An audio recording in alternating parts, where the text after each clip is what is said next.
Okay, so I'll be giving an overview of the biomolecular engineering and biotechnology research thrust in the department. So I'm representing the faculty who work in this area.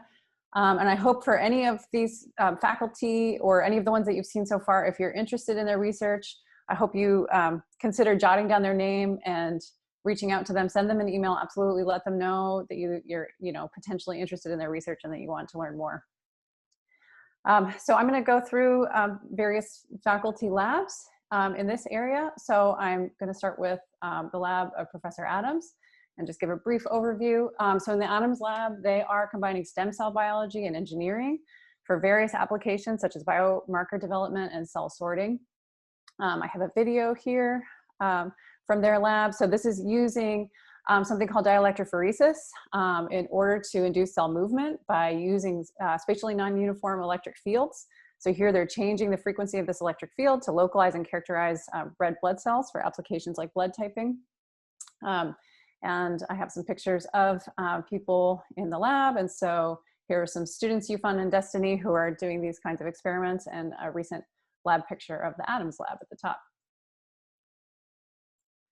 And so moving on to the De Silva lab, and Professor De Silva's lab, they use all sorts of various tools in molecular biotechnology. And so they are engineering chemical pathways in the cell, engineering proteins, engineering gene expression systems, all with all sorts of different important applications for various products that are important to fuels and pharmaceuticals. The slide shows a couple of different platforms. So using yeast platforms or CHO cells from hamsters.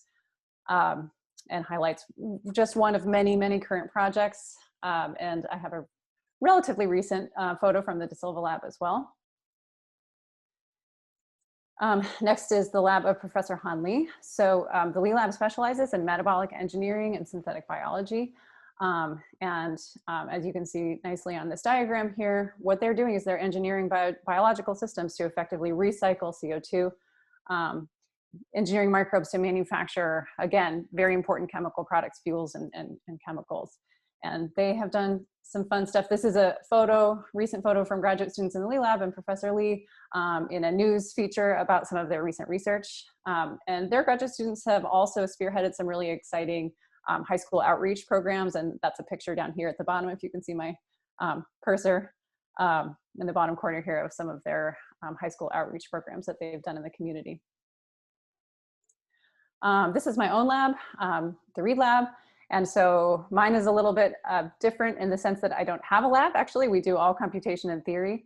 And so we do a number of different projects that are all around the theme of stochastic chemical kinetics. So what that means is that we're modeling chemical kinetics of cellular processes, and we're particularly interested in treating molecular fluctuations and randomness that occurs and has implications for cellular behavior.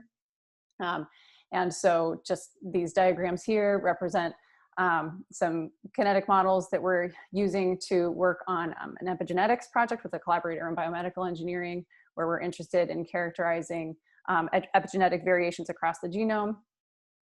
We work on complex dynamical systems that arise in gene regulatory networks that are important for stem cell reprogramming.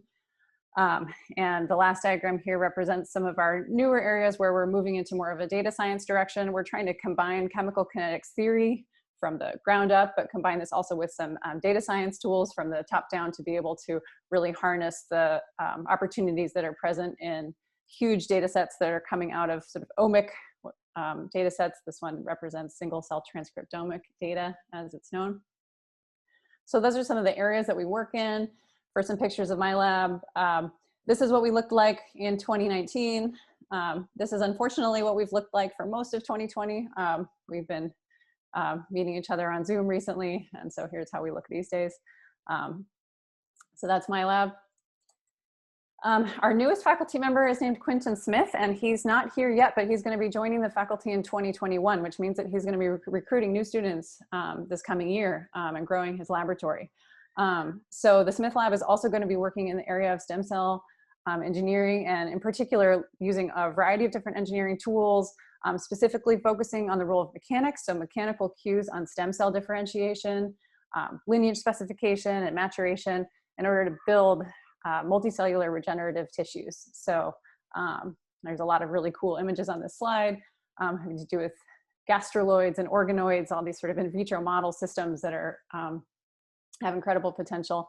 He's currently at MIT. I have his email address here, since, as I said, he's not yet at UCI, but you should absolutely reach out to him if you're interested in his lab.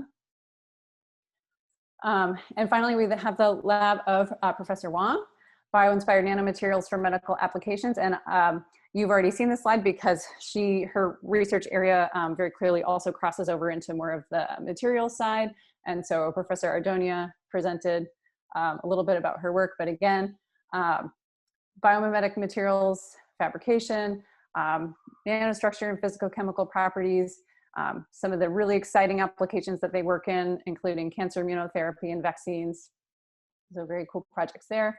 And here's a picture relatively recently of the Wang lab. So with that, I just want to say again, our labs are growing and we're looking for students, and for anybody's research that you're interested in that you saw today, please reach out to those faculty.